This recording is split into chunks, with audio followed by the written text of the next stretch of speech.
各位来宾，亲爱的朋友们，大家下午好！这里是深圳市第2届国际友人在深圳摄影大赛的颁奖典礼的活动现场，我是深圳卫视主持人何佳琪。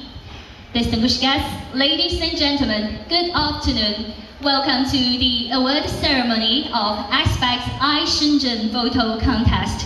Welcome all of you. 诚挚的欢迎各位的到来。